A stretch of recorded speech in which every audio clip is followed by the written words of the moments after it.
Hello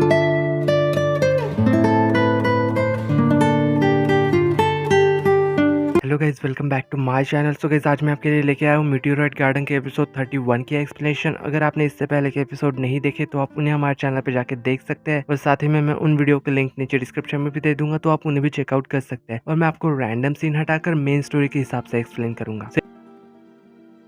episode 31 के starting में हमें यहाँ पे लियो और शांकाई को साथ में दिखाया जाता है। लियो से बता रहा था कि तुम्हें अपने इमोशंस को एक्सप्रेस करना सीखना चाहिए, जिससे तुम रियलिटी को फेस कर पाओ और राइट डिसीजन ले सको। शांकाई यहाँ पे कह रही थी कि मैं इमोशनल नहीं हूँ, बट यहाँ पे लियो से कह रहा था कि जब तुम मेरे साथ होती हो तो तुम्हें अपनी इमोशन छुपाने की जरूरत नहीं है। और इधर कॉलेज में ली के दोस्त उसे कह रहे थे कि ली, तुम्हें पता तो है ना तुम क्या कर रहे हो। मिंजू यहाँ पे उससे कह रहा था कि मैं तुम्हें समझ नहीं पा रहा। ली यहाँ कह रहा था कि ऐसा कुछ भी नहीं है जो तुम समझ ना सको, बस इस टाइम हालात कुछ और ही है। क्या तुम्हें लगता है कि सी और शांकाई फिर से एक हो सकते हैं? यहाँ पे उसका दोस्त उससे कह रहा था कि वो तो हमें नहीं पता, बट अब जबकि तुम इस मैटर में इन्वॉल्व हो चुकी हो तो ये मैटर जरूर बहुत खराब हो जाएगा। और यहाँ पे ली को उनकी बातों से फर्क नहीं पड़ रहा था, और वो हंस के पूछता है कि इस बारे में सी क्या सोचता है। और यहाँ पे वो दोनों फिर उसे सी के बहुत ज्यादा ड्रंक होने वाली बात बताते हैं। और यहाँ पे वो उससे पूछ रहे थे कि क्या शांकाई जिन का रिप्लेसमेंट है। यहाँ ली कह रहा था कि वो दोनों ही अलग है और कोई भी आके सिंपली किसी को रिप्लेस नहीं कर सकता। तो यहाँ पे ली उससे कह रहा था कि तुम लोग सी को याद दिला देना कि वो शांकाई से भागे नहीं बल्कि उसे फेस करे, और वो यहाँ से चला जाता है। इधर हमें फिर सी के दादी को दिखाया जाता है, जो कि शांकाई को काफी मिस कर रही थी, इसलिए वो उसे कॉल करती है। और उस पर काफी गुस्सा भी हो रही थी क्योंकि वो वापस आ गई और उसने बताया भी नहीं। शांकाई उन्हें बता रहे थे कि अभी फिलहाल बहुत सारी प्रॉब्लम्स चल रही है, इसलिए वो उससे कांटेक्ट नहीं कर पाई। तो यहाँ पे उसकी दादी शांकाई को रेस्टोरेंट में मिलने के लिए बुलाती है। जब यहाँ पे ये दोनों मिलते हैं तो यहाँ पे मिसेस लू शांकाई से उसके और दामिंशी के रिलेशन के बारे में पूछ रही थी। यहाँ पे शांकाई उन्हें बताती है कि हमारा ब्रेकअप हो चुका है। और यहाँ पे वो ये सुन के काफी सरप्राइज हो गई थी और उनसे कह रही थी कि क्या तुमने इतनी आसानी से गिव अप कर दिया। यहाँ पे शांकाई से उससे कह रही थी कि मैं सी के मॉम का दिल बिल्कुल भी नहीं जीत सकती, वो बहुत ही ज्यादा स्ट्रिक्ट है। यहाँ पे मिसेस लू शांकाई पे काफी ज्यादा गुस्सा हो रही थी और कह रही थी कि तुम बहुत ही इरिस्पॉन्सिबल हो। यहाँ शांकाई उनसे कह रही थी कि मैंने अपना बेस्ट किया। यहाँ पे मिसेस लू कह रही थी कि भोली भाली लड़की शांकाई, जो कि अपने प्यार के लिए शहीद हो रही थी, उसे एडवाइस दे रही थी कि वो अपने प्यार के लिए इतनी आसानी से गिव अप नहीं कर सकती, उसे लड़ना ही होगा। बट यहाँ पे थोड़ी देर बाद वो फिर से कहती है कि अगर तुमने गिव अप कर ही दिया है तो कोई बात नहीं, तुम एक न्यू स्टार्ट करो। और यहाँ पे उनकी ये बातें सुन के शांकाई काफी रोने लगती है। जब यहाँ पे मिसेस लू वापस जा रही थी तो यहाँ पे शांकाई को पता नहीं अचानक से क्या हो जाता है, वो उनके टैक्सी के पीछे भागने लगती है। वो जब यहाँ पे रुकती है तो यहाँ पे पूछती है कि क्या हुआ। शांकाई उससे कह रही थी कि मैं आपको कुछ बताना चाहती हूँ, आखिर कोई एक तो इंसान हो जिसे मेरी फीलिंग्स के बारे में पता हो। वो यहाँ पे कह रही थी कि वो सी को बहुत ज्यादा पसंद करती है। और इधर फिर हमें नेक्स्ट डे दिखाया जाता है जहाँ पे शांकाई कॉलेज आई थी और वो सीधे F4 से मिलने चली जाती है। वो यहाँ पे उनसे मिलता दिखा रही थी कि अब वो सी के लिए बिल्कुल भी केयर नहीं करती और ना ही उसने किसी का दिल तोड़ा और उसी बात से कोई फर्क भी नहीं पड़ता। और यहाँ पे शांकाई वहाँ से चली जाती है। यहाँ पे F3 उनसे पूछ रहे थे कि तुम्हारे और शांकाई के बीच में क्या चल रहा है। यहाँ सी गुस्से में आके एक बोर्ड पे अपना पंच मार देता है और उनसे कह रहा था कि अगर शांकाई मुझे अभी भी अफेक्शन दिखाएगी तो मैं उसके लिए कुछ भी कर जाऊंगा, बट ऐसा होगा नहीं। इधर यूएनजी शांकाई से मिलने कॉलेज आई थी और यहाँ पे उसे पता ये चलता है कि असल में सी और का ब्रेकअप हो चुका है और ली शांकाई के पीछे है। तो वो यहाँ से सीधा सी से मिलने चली जाती है। वो उसके पीछे ही चलते जा रही थी, बट यहाँ पे सी उसके लिए नहीं रुक रहा था। यहाँ पे वो अचानक से गिर जाती है तो यहाँ पे सी आके उसकी मदद करता है। यहाँ पे यूएनजी उससे कह रही थी कि तुम इतने अच्छे कब से हो गए, शायद ये जरूर शांकाई की वजह से हुआ होगा। यहाँ पे सी उससे पूछ रहा था कि तुम ली और मुझ में से किसे चूज करोगे। यहाँ पे यूएनजी एक अच्छे दोस्त होने का फर्ज निभाती है और वो कहती है कि शांकाई अगर तुम्हें चूज नहीं कर रही तो इसके पीछे जरूर कोई रीजन होगा। यहाँ पे सी कह रहा था कि उसके कोई रीजंस है या नहीं, ये मैं सुन के परेशान हो चुका हूँ। तुम मुझे ये बताओ कि लड़कियां ऐसी क्यों होती है। और यहाँ पे युआनजी उसे हक कर लेती है और शायद उसे शांत करवाने की कोशिश ही कर रही थी, पर सी को ऐसी हालत में देख के वो खुद ही रोने लग जाती है। फिर वो कहती है कि मैं घर जा रही हूँ और तुम भी घर चले जाओ। और उससे जाते जाते कहती है कि तुम इस तरह से अपनी आईब्रो मत बनाया करो, बहुत अजीब लगते हो। और इधर फिर हमें ये दिखाया जाता है कि फाइनली यहाँ पे F4 का ग्रेजुएशन हो रहा था और यहाँ पे युआनजी कॉलेज आई थी ली से मिलने। यहाँ पे वो उससे कह रहे थे कि अगर तुम शांकाई को सच में लाइक करते हो तो आई होप सी तुम पे गिव अप कर दे। यहाँ ली उससे कह रहा था कि मैं उसके लिए रिस्पॉन्सिबल नहीं हूँ, अगर सी गिव अप कर देगा तो F4 का एक पार्ट टूट जाएगा। यहाँ पे वो उससे कह रही थी कि मैं सी को इतना ज्यादा सैड नहीं होने दूंगी, तुम मेरी हेल्प करो। बट यहाँ पे ली उससे मना कर देता है। यहाँ पे युआनजी उससे कह रहे थे कि मैं करती हूँ कि इसमें मेरा ही फायदा है, अगर शांकाई तुम्हें लाइक करती है तो मैं और सी भी एक हो पाएंगे और शायद ये भी हो सकता है कि सब लोग इसके बाद खुश रहे। और यहाँ पे ली अपना माइंड चेंज कर लेता है और उसकी हेल्प करने के लिए तैयार हो जाता है। इधर हमें दिखाया जाता है कि युआनजी शांघाई को कॉल करके बुलाती है, पर यहाँ पे असल में वो नहीं थी, यहाँ तो ली था। और यहाँ पे ली सबके सामने उसके लिए वायलेंस पे जाता है। असल में ली को ऐसे सब करने के लिए युआनजी ने कहा था। यहाँ पे ली उससे कह रहा था कि ये लास्ट सॉन्ग है जो मैंने तुम्हें इस यूनिवर्सिटी में प्ले किया है। यहाँ पे ली उसके पास जाके उसे हक कर लेता है। शांघाई उसे ऐसा करने से मना कर रही थी, बट यहाँ पे वो उससे कह रहा था कि अभी के लिए मुझे पुश मत करो। और यहाँ पे ये सब देख के सी को काफी गुस्सा आ रहा था, बट वो कुछ भी नहीं कर पाता। और इधर फिर हमें यहाँ पे युआनशु को दिखाया जाता है जो कि सी को कॉल करके